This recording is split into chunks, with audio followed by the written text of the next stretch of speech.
Drew Adamson, you're on the line here. Thanks for joining me.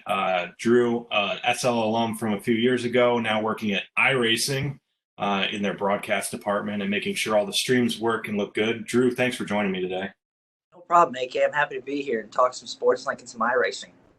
So you've had a really cool opportunity this last weekend. iRacing itself has really blown up with some national news in sporting world.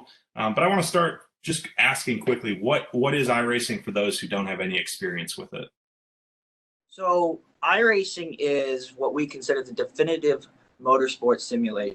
So unlike some of the other console platforms that you may see from like a Forza or Gran Turismo Sport, we work exclusively with real world tracks and real world race teams and utilize laser scanning and real world telemetry. So the cars you see on track is actually real world data that the manufacturers and teams provide us. So that way, when real drivers get into the simulator, it's thing as it can be, which then for fans and members allows them to get as close to being on the track, and sometimes, if you're lucky, even in with real world drivers. So how does that translate then to the experience of if I would log in right now, how would it feel to race versus if I would hop in a car? So one of the few things that doesn't transfer, unfortunately, from the sim to the real world is gravity. And just that feeling of what happens when you take a corner at 140 miles an hour and you slam on the brakes to slow down for a corner. That unfortunately can't be replicated, but the things that we're known for that work well, and I've actually done this myself when I did a Rusty Wallace racing experience in a super late model, is you start to understand what a race car should sound like when it's on the limit, what it should look like when it's doing what it's supposed to be doing, learning the track visuals, where's your braking points, so that when you do show up in the real world, you've already learned those things. So for me, the big thing to get used to when I got in the super late model was the brake pedal and the G-forces. And then after that, it felt like driving in the sim again.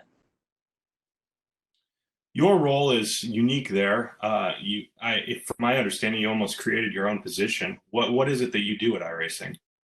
So I am now the broadcast director and content producer. So I used to just be the media producer, and there was just one of me making videos, and we've now expanded to three of us on the content team. But because of our unique position this year, we have built, as you can see where I'm sitting, in a broadcast control room, and we are now doing multiple broadcasts in-house now. What are the types of broadcasts you guys are doing? So right now on our regular scheduled programming, we're doing our top two tier world championships, and that is the Porsche Esports Super Cup and the eNASCAR Coca-Cola iRacing Series. Now, this weekend really blew up for iRacing from my experience because of the current condition of the world. What was the opportunity with NASCAR that popped up? So through our partnership with NASCAR and our experience of doing the eNASCAR Coca-Cola iRacing Series, and unfortunately what's going on in the world today, there was a unique opportunity for NASCAR to see a place to fill a void for not only the drivers, but race fans as a whole. So NASCAR talked to Fox, and then Fox partnered with us, and we put on a virtual Homestead race yesterday. And for all the fans, I hope it was sort of what they needed during this time, is a distraction. And it seemed like all the drivers had fun. Fox enjoyed it. NASCAR loved it. We loved it, of course, because it was the best commercial you could ever have. And I think all around, it was just what the world needed at that time. How did that partnership with Fox specifically between you and them, what did that partnership look like day of the race? So the day of the race, so if you were able to watch the broadcast, one, thank you for the support. And two, it was 90% us and then 10% them. So basically all the flag to flag action you saw was coming here out of Boston. We were basically producing the world feed for them. So for us, it was a little bit jarring in my head because I had both a Fox producer and my broadcast team in one ear and the other. But that's kind of how it worked, is the Fox producers would sort of call out a couple things and we'd go and grab it for them. And they were sort of steering the ship and we were powering the ship. What does a production like that look like for you guys? I see some lights over your shoulders. So I'll tell you from the eNASCAR Coca-Cola iRacing series because that's just more fun. In total, there's actually 10 of us.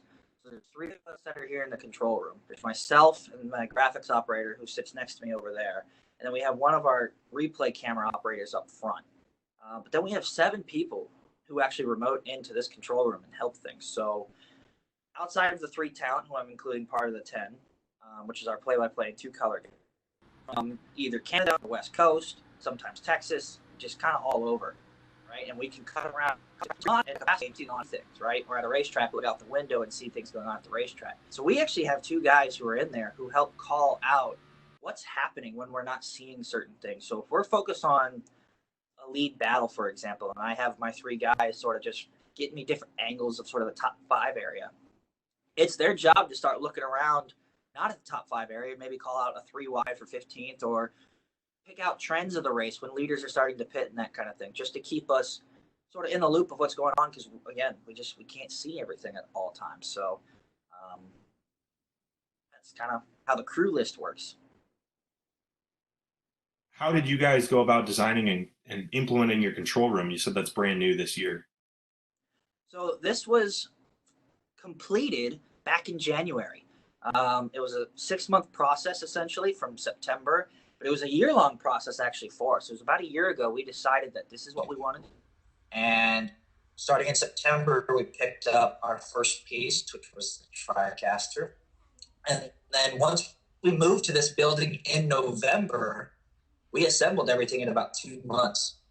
And it was sort of a brainchild between a few parties, but I was an integral part of making sure that I was able to get what our president and vice president bosses wanted, and also what I wanted. It was kind of one of those fun experiments where I got to design how I thought it should be done.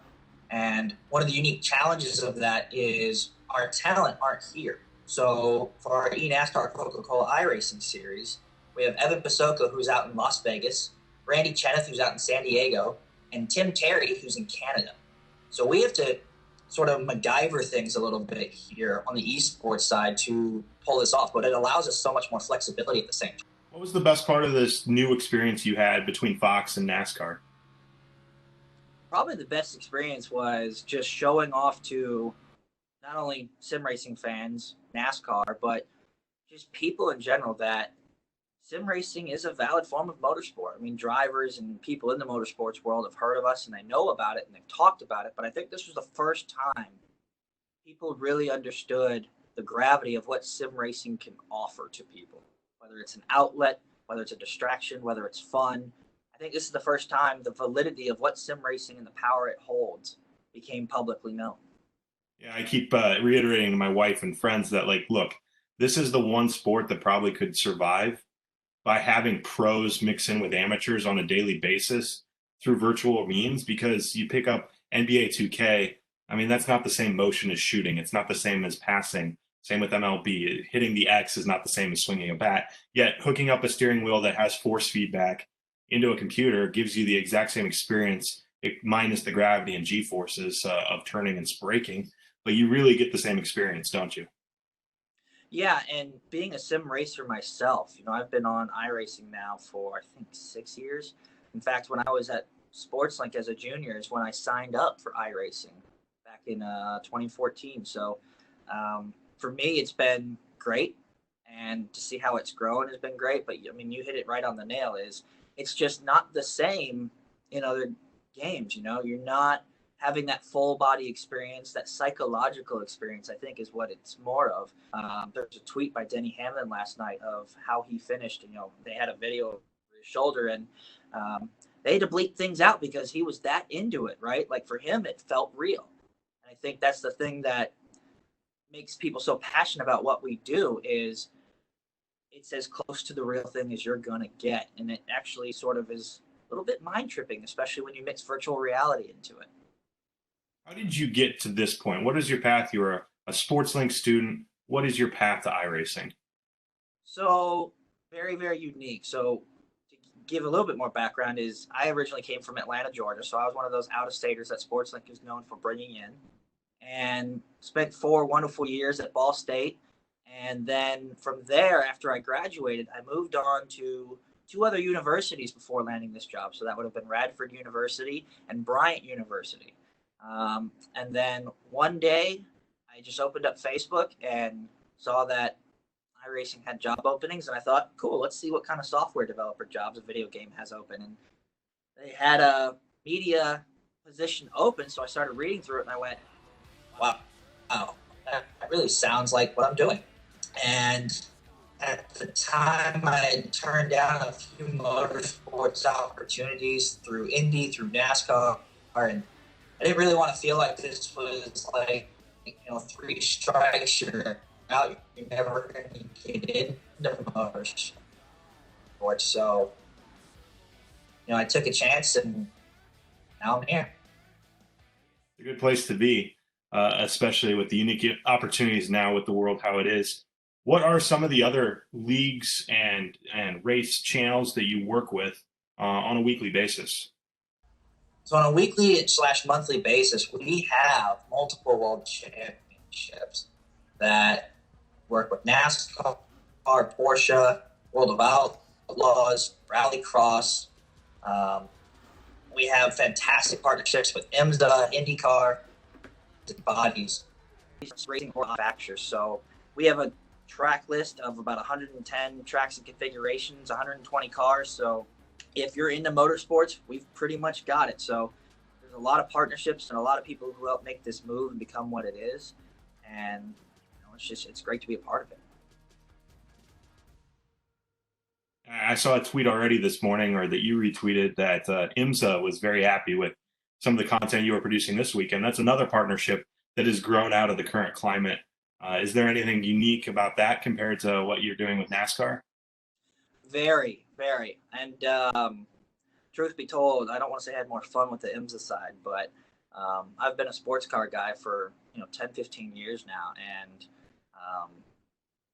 to work with Radio Le Mans, and specifically John Hindhaugh, who I've been listening to since 2008, 2009, right? This world famous radio motorsports commentator for all the endurance and sports car races, and to work with him, through last week and provide IMSA what they were looking for, which was, again, sort of a entertaining distraction from the world, and to just be able to partner with IMSA and John Doonan and John Hindhaugh of Radio Le Mans, IMSA Radio. It was a really surreal experience to be working with that level of professionals and that body. And I hope for that 90-minute race we did in the GTE class was what everybody wanted, and it was fun to watch, and it was a blast to produce. Yeah, I know several other series are partnering up and using iRacing as a platform. Specifically, there's The Race out there. You have some other broadcast partners that use the platform to broadcast on. What are ways that other racing families are getting involved with iRacing? So actually, coming up this Saturday, we're starting a 5-week series with IndyCar. Now, unfortunately, because of IMSA and NASCAR last week, I sort of kept my head out of the whole IndyCar conversation until this week, just so I could stay focused on those two broadcasts that we were doing. But we're starting a 5-week series with IndyCar that's coming up. USAC, World of Outlaws, has gotten more involved outside of their already capacity that they have with us. And IMSA is talking about doing another broadcast. So it's nice to know that for years now we've been wanting to do this kind of stuff with partners, and now they're actually seeing how not simple but not complex either, but it's doable, right? And it's great to see all these partners that we've had for years really get invested and really want to take this opportunity to showcase their real world product through our virtual space. If any fans are out there reading or listening to this, how can they hop on and start racing? What do you recommend?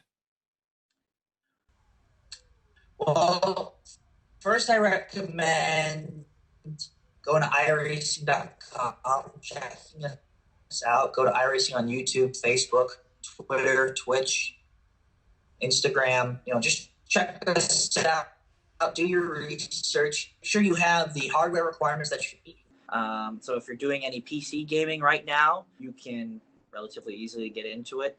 We offer multiple ways to start racing. I mean, you can do mouse steering, you can use a Xbox controller, that kind of thing. I personally would recommend a wheel just because it's such a different experience. And sign up on iRacing.com. We're doing some specials right now. We have some good 3-month, 1 year, 40% off kind of things for fans and motorsports, people who want to try it. And thankfully, we've released AI now, so it's a very easy learning curve, but it's a very smoother learning curve than just hopping in online and racing with some of the world's best. How could people connect with you and find out some of the work you're doing behind the scenes? Well, obviously, you can follow anything iRacing's doing, because if it's a broadcast related thing, you'll know that I'm involved.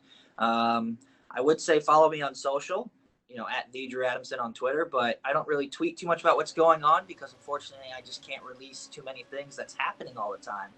I do definitely know about what's coming in our quarterly builds and different broadcast series and all that, but until it's really public knowledge, I can't talk too much. So, like I said, we have IndyCar coming up. It sounds like, based on how yesterday went, already we're talking about doing Texas this next Sunday on Fox again. So, hopefully for the next, hopefully not too long, but it looks like it will be, unfortunately, the next couple of months, we can provide the motorsport world that sense of relief and fill that void that they're looking for.